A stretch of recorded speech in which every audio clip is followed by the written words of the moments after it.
Bonsoir Nathalie Kosciusko-Morizet. Merci d'être sur le plateau de BFM TV. Vous êtes ministre de l'écologie, du développement durable, des transports et du logement. Et on va commencer par cette opération commando de Greenpeace, parce qu'elle a beaucoup marqué l'opinion. Et je voudrais qu'on regarde ensemble ce témoignage d'une des membres de ce commando qui raconte un tout petit peu en sortant de sa comparution. Voilà le commando, 1m60, 57 kilos, 52 ans. Voilà, c'est le commando ça. C'est Madame Tout-le-Monde. Donc ça veut dire un peu engagée, certes, mais physiquement, c'est pas du tout un commando. Voilà, Madame Tout-le-Monde qui a réussi à pénétrer dans une centrale nucléaire. Il y a un sentiment quand même d'inquiétude. On est très vulnérable parce que eux, s'ils sont entrés, ils ont été repérés, on les a suivis, vous nous avez expliqué, et tous les autres ministres, qu'on n'a pas voulu leur faire de mal, qu'on a compris que c'était des gens de Greenpeace. Mais enfin, il y en a qui sont restés pendant 14 heures dans la centrale de Cruas et qu'on n'a pas repéré. C'est quand même très inquiétant. Si vous me demandez s'il est normal que... non, je sais ce que vous pensez, que c'est pas normal. Rentrent dans la centrale, non. D'accord. Et ça donne lieu à enquête. Et en fait, il y a d'ores et déjà, c'était commencé avant, un programme sur 5 ans d'investissement d'EDF, 450 millions d'euros de mémoire, sur de la vidéoprotection, du renforcement en fait des barrières d'accès. Maintenant, est-ce que ça a mis en danger la centrale? Parce qu'on a vu et entendu des choses. Non, ma question, c'était... Est-ce qu'on est vulnérable? Est-ce qu'on peut pénétrer tranquillement dans une centrale nucléaire? Voilà, c'est quand même le sentiment qu'on a tous. Je vous réponds très précisément. Le concept de protection de la centrale, c'est une multiplication en fait de barrières. Les barrières servent à ralentir et à repérer et suivre et intercepter les barrières successives. Elles n'ont pas marché dans la centrale de Cruas, la deuxième. Alors, typiquement, dans la centrale de Cruas, les militants, je crois, ont passé la première barrière qui, aujourd'hui, n'est pas une barrière de détection. Ça fait partie des investissements dont je viens de parler, d'en faire une barrière de détection. Donc, c'était pas prêt. Et ils sont restés dans la zone tampon. Donc, ils ne sont pas rentrés dans la zone dans laquelle il y a détection. Or, dans la journée, ils se sont cachés dans des big bags parce qu'en fait, ce sont des lieux qui sont très, très grands. Donc, ils se sont cachés là, ils n'ont pas bougé. Ils ont mis du temps à les repérer. Et ils auraient probablement fait ça la nuit avec des caméras infrarouges si ça ne s'était pas fait avant. Maintenant, j'insiste sur quelque chose. La sécurité dans les centrales, elle est faite sur ce qu'on appelle de la défense en profondeur. C'est-à-dire, vous avez plusieurs barrières et... ça n'est pas parce que vous passez la première barrière que vous arrivez facilement dans le poste de commande. J'insiste aussi sur autre chose. Ce qui est très visible médiatiquement dans les barrières n'est pas forcément ce qui est dangereux pour la centrale. Autrement dit, vous pouvez monter une opération qui est très visible médiatiquement sans toucher, et heureusement, au cœur de la centrale. Maintenant, je le redis, si vous me demandez si c'est normal qu'on entre comme ça dans une centrale, la réponse est non. C'est pour ça qu'il y a enquête, et c'est pour ça d'ailleurs qu'il y a des investissements. Je comprends très bien, mais est-ce que ça ne nous pose pas la question de savoir s'il ne faut pas élargir ces fameux stress tests, qu'il ne faut pas prendre en considération d'autres risques, qu'il ne faut pas inclure de nouveaux risques, qui sont inclus peut-être en Belgique, en Allemagne, alors qu'en France, on ne les prévoit pas? On les prévoit. Il y a deux choses différentes, en fait. Les stress tests, qu'on appelle les stress tests, ce sont les audits après Fukushima.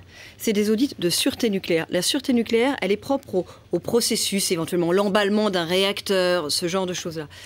En France, on n'a pas voulu mélanger la question des audits de sûreté post-Fukushima et la question de la revue des actions terroristes, de ce qu'on appelle la sécurité, l'intrusion dans les centrales. Pourquoi? Parce que pour la sûreté, pour les audits post-Fukushima, on veut la transparence totale. À toutes les étapes, on rend public tous les rapports. Ça a été fait jusqu'à maintenant, ça sera fait, ça se poursuivra. Pour la sécurité, pas de transparence. Pour la sécurité, si vous voulez, vous n'allez pas rendre public le plan de lutte contre le terrorisme quand même.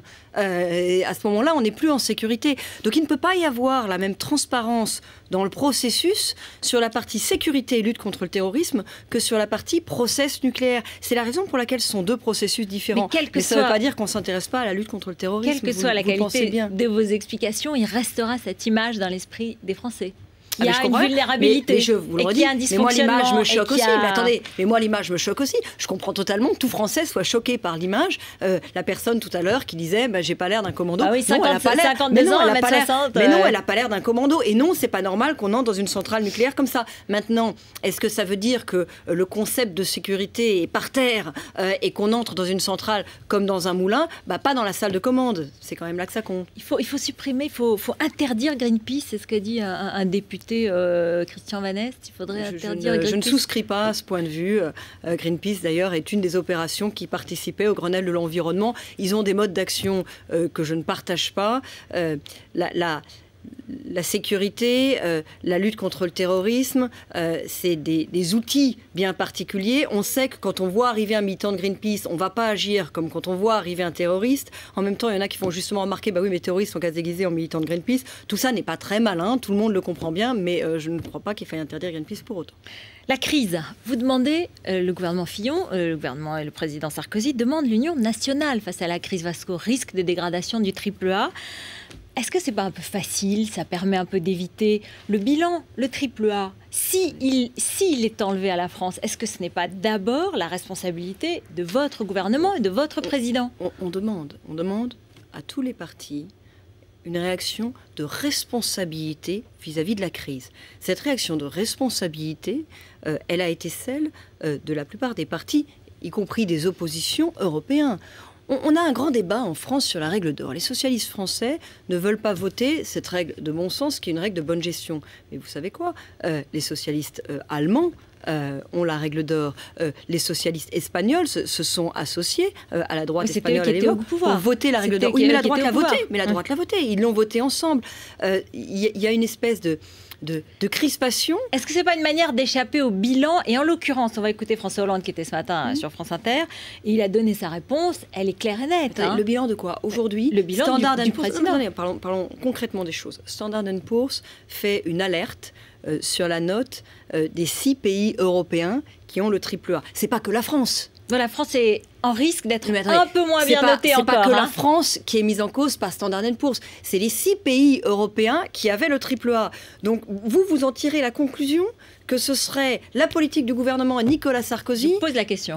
Oui, la réponse est dans la question. À partir du moment où c'est les 6 pays européens, c'est bien qu'on est dans une crise de la dette, une crise systémique qui n'est pas particulière à la France. Il y a un risque pour la France d'être dégradée de deux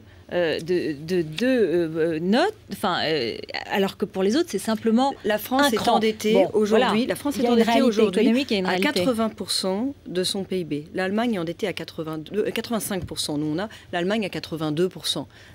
Vous convenez que la différence sur le niveau de dette n'est pas considérable. La vraie différence, elle est derrière sur le déficit que nous réduisons pourtant plus vite que d'autres pays européens, par exemple les Britanniques, et elle est surtout sur l'avancée des réformes. Les Allemands ont un temps d'avance dans les réformes. Les Allemands aussi, par exemple, sont fortement exportateurs aujourd'hui. Mais cette alerte de Standard & Poor's, elle est plutôt une motivation à trouver des réactions conjointes, et notamment une motivation forte pour l'Allemagne, à trouver des réactions tous ensemble. Ça rend service à la France pour convaincre l'Allemagne concrètement? C'est bien que face à la crise, on soit solidaire. Et que les Allemands comprennent qu'il faut être solidaire des autres pays. Il faut leur expliquer. C'est un acquis du dialogue franco-allemand des derniers mois. Avant l'été, souvenez-vous de la réaction de l'Allemagne face à la crise en Grèce. Il y avait toute une tendance de l'opinion allemande qui ne voulait pas du tout de mécanisme de solidarité pour la Grèce. Donc ça a été un acquis du dialogue franco-allemand que progressivement, donc chacun a fait un pas en direction de l'autre, mais l'Allemagne, elle, a fait un pas vers l'idée qu'il y avait une solidarité financière qui devait se traduire par des actes avec des mécanismes de solidarité financière. Comment est-ce qu'on fait pour faire passer ce nouveau traité? C'est ou un congrès, parce qu'il y a une réforme constitutionnelle notamment, ou un référendum. Quelle solution aurait votre préférence? Mais il faudrait préciser ce qu'il y a dans le traité. Non, on ne va pas le refaire parce qu'on l'a fait beaucoup hier. Mais je vous le fais. La réponse à votre question dépend aussi du contenu du traité. Est-ce que c'est un traité à 27 ? Attendez, je pose la question parce que c'est une question qui reste ouverte aujourd'hui dans l'accord franco-allemand. Pendant le sommet. Il y a cette idée qu'il faut proposer à tous les Européens. Donc ça peut être un traité à 27, proposer à tous les Européens d'avancer vers plus d'intégration. Il est possible qu'un certain nombre des Européens ne le souhaitent pas, et à ce moment-là, on est sur la zone euro et sur un traité à 17. Eh bien, la réponse à votre question est différente. Alors, si on est dans un traité à 17, comme on s'achemine... Dans un traité à 17, il n'est pas forcément indispensable ou même utile d'avoir un référendum. Ça n'est pas le même sujet que sur un traité à 27. Parce que c'est une coordination entre pays qui ont une monnaie commune pour aller vers plus d'intégration entre pays qui ont une monnaie commune. Ça n'est pas un nouveau concept, si vous voulez. On n'est pas en train, justement, par exemple, de créer une monnaie commune. Non, on a une monnaie commune et on se dote d'outils de bonne gestion. Vous savez, c'est quand même paradoxal cette réaction vis-à-vis de la question des sanctions. Normalement, on a des règles de bonne conduite budgétaire. Ce sont les fameux 3% du traité de Maastricht. Aujourd'hui, c'est comme si on avait un panneau d'interdiction de vitesse, de limitation de vitesse sur l'autoroute et pas de sanctions. Vous savez, si vous mettez un panneau de limitation et pas de sanctions, les gens, ils dépassent. Hein. Voilà, c'est comme ça. Donc il faut le panneau. Donc, il faut le panneau et se traiter ça avec le panneau. Il y a une cohérence. Oui. Ça n'est pas, ça n'est pas une rupture, c'est une continuation. 3 questions pour finir, il nous reste 3 minutes, très précisément. Il y a le comité d'entreprise de la RATP qui est gravement mis en cause par la Cour des comptes et qui va aller devant la justice. Vous êtes ministre des Transports. Est-ce qu'il y a eu du laxisme de la part de la direction de la RATP? Est-ce qu'il n'y avait pas une volonté de paix sociale et de laisser un petit peu les choses en l'état? Il faut comprendre comment le fonctionnement, en fait. Le DRH de la RATP préside ce comité, mais en fait n'a aucun pouvoir et n'a accès qu'aux documents qu'on lui transmet. Alors, on peut se poser la question, il faudra se poser la question de savoir s'il n'y aurait pas dû avoir des alertes en amont compte tenu des déficits et de ce qu'il envoyait. Mais il n'envoyait pas tout et il ne peut pas en exiger de voir tout. Et donc, bon, il y a aujourd'hui une procédure judiciaire, il faudra qu'elle aille à son terme. Mais la vraie question, c'est est-ce qu'il ne faut pas changer le type de contrôle qu'on exerce sur les comités d'entreprise et par exemple certifier les comptes des comités d'entreprise, comme on le fait maintenant pour les syndicats. Avant, par le passé, on ne certifiait pas les comptes des syndicats. Maintenant, on certifie les comptes des syndicats. Je crois qu'il faut poser la question pour les comités d'entreprise. Est-ce qu'il faut aller plus loin sur le financement des syndicats? Apparemment, il y a un rapport qui a été enterré à l'Assemblée nationale. Est-ce qu'il faut pousser cela, à votre avis? Il y a un débat, il y a eu un travail qui a été fait à l'Assemblée nationale qui était extrêmement intéressant et qui pointait notamment le problème sur les comités d'entreprise. En tout cas, il faut certifier les comptes, c'est ce que vous dites.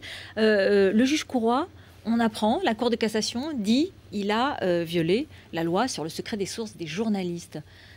C'est quand même une tâche pour un juge. Est-ce qu'il devrait démissionner, à votre avis? Est-ce que c'est le gouvernement qui le lui a demandé? C'est une procédure judiciaire qui est en cours et c'est la justice de déterminer ce qui doit advenir du juge Courroy. Vous vous envolez pour Durban ce soir, comme ministre de l'écologie. Corinne Lepage, qui est sur place, a dit... Dans le monde politique français, tout le monde s'en fout complètement, je cite. En négligeant la crise climatique, on aggrave la crise économique. Est-ce qu'avec la crise, on peut s'occuper encore d'écologie? C'est le contraire. Avec la crise, on doit s'occuper d'autant plus d'écologie. Parce que la crise, c'est pas seulement une crise des banques ou une crise de la dette. La crise, c'est une crise du système. On est dans un système qui est épuisé. On est dans un mode de production et de consommation qui nous emmène droit dans le mur. Et donc, la crise, ça doit être l'occasion de changer le logiciel. Et moi, je pense que le nouveau logiciel, il va tourner beaucoup autour des questions d'écologie, de qualité, de proximité, de nouveaux outils aussi, comme le numérique. C'est ça, notre nouveau logiciel. C'est un logiciel de croissance qui peut convenir à la France, en plus, qui correspond bien aux atouts de la France. Donc, non seulement, il ne faut pas moins d'écologie en période de crise, il faut plus d'écologie. Et c'est la vision que je compte faire valoir à Durban dès demain. Donc, tout le monde ne s'en fout pas complètement en France? Non seulement tout le monde ne s'en fout pas en France, mais j'ajoute qu'on a tendance en France parfois à avoir une vision un peu sombre des choses. Moi, j'étais inquiète il y a encore une semaine sur la façon dont se présentaient les choses à Durban. Je trouve qu'on a des signaux plutôt intéressants, plutôt encourageants qui viennent de Durban. Et notamment, je vais peut-être vous surprendre, de la Chine. J'ai eu l'occasion d'aller en Chine il y a quelques semaines. J'ai pu constater que les dirigeants chinois étaient ouverts, plus qu'on le croyait chez nous, aux questions d'écologie. Le 12e plan, il y a des contenus intéressants dedans. Et hier, la Chine a donné des signaux d'ouverture qui devraient d'ailleurs peut-être inspirer nos amis américains. François Bayrou, demain, va se déclarer candidat. Vous lui dites, il faut venir avec nous, c'est important, il a un espace. D'abord, moi, je vous dis que c'est un feuilleton. Parce que là, vous êtes en train de dire, François Bayrou, demain, va se déclarer candidat. Donc ça fait des mois que toutes les semaines, on annonce la date à laquelle François Bayrou va dire, qu'il dira, qu'il dira, il monte dans les dira sondages. La date à laquelle... Il monte dans les sondages. Eh bien, écoutez, c'est que les Français aiment les séries. Merci beaucoup. Merci Nathalie Kosciusko-Morizet. Dans un instant, après le journal de Jean-Rémy Baudot, c'est notre face-à-face du mardi soir. Malek Bouti, Guillaume Pelletier, un socialiste, un UMP. À tout de suite.